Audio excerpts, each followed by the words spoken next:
ma chaîne, ici on parle d'anatomie simplifiée pour réussir son CQP instructeur fitness. Aujourd'hui nous aborderons le muscle le plus volumineux de l'épaule, les deltoïdes. On découvrira comment obtenir des épaules bien rondes pour éviter les déséquilibres musculaires. Mais avant d'aborder les muscles de l'épaule, on va d'abord parler de son articulation. L'articulation de l'épaule est composée de l'omoplate et de l'humérus.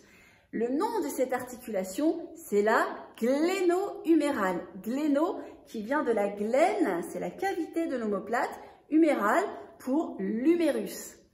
Quant aux muscles de l'épaule, ils se divisent en deux groupes. Les muscles profonds, qui sont les muscles de la coiffe des rotateurs, que l'on verra dans une autre vidéo, et les muscles superficiels, qui sont les deltoïdes.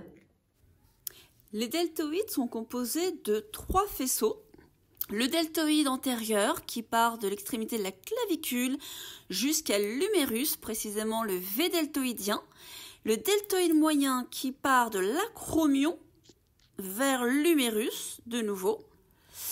Et pour le deltoïde postérieur, il s'accroche sur l'épine scapulaire jusqu'à l'humérus. Les 3 s'accrochent au même endroit.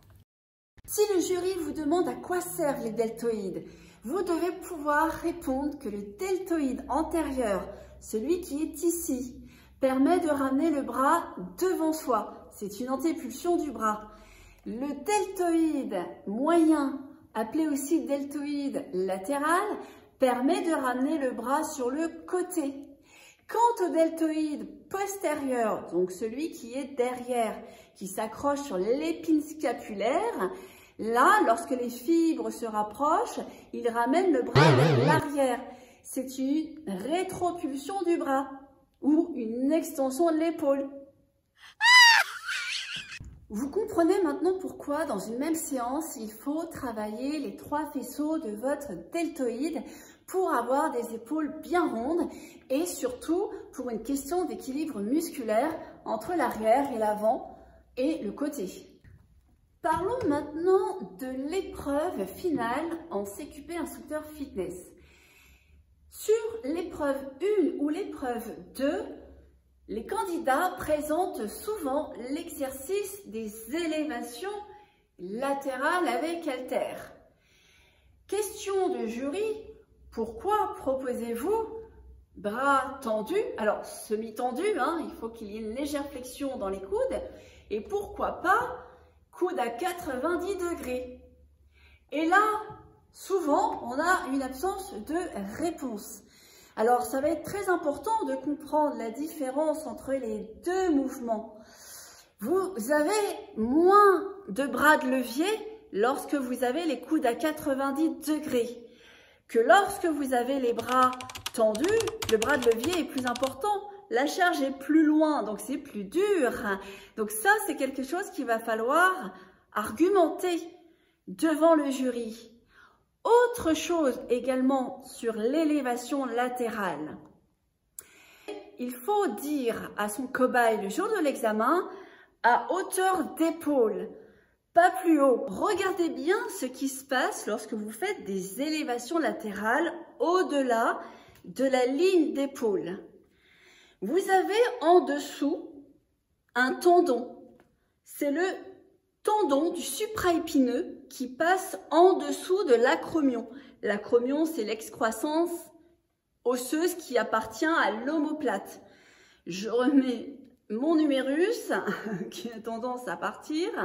Lorsque vous faites de façon répétée un mouvement au-dessus, là c'est mon tendon, le doigt, il y a un frottement sur l'acromion. Et c'est comme ça qu'on a des irritations de ce tendon et donc des inflammations. Lorsque vous allez coacher des personnes, vos futurs clients, il va falloir être vigilant à ce que ça s'arrête à hauteur d'épaule pour éviter ce fameux frottement ici. Décidément, j'ai des soucis avec ce bras. Je l'emmène avec moi, ça va être plus simple. Alors, autre point que l'on observe aussi lors des passages, les candidats qui disent à leur cobaye le jour de l'examen de faire une élévation latérale en ramenant légèrement les bras vers l'avant. Lorsque, en tant que jury, on vous pose la question « Pourquoi ?», regardez bien comment est formée l'omoplate. Elle est légèrement incurvée. Donc, pour rester dans le plan scapulaire, on va placer légèrement les bras vers l'avant. Et j'en perds encore mon bras.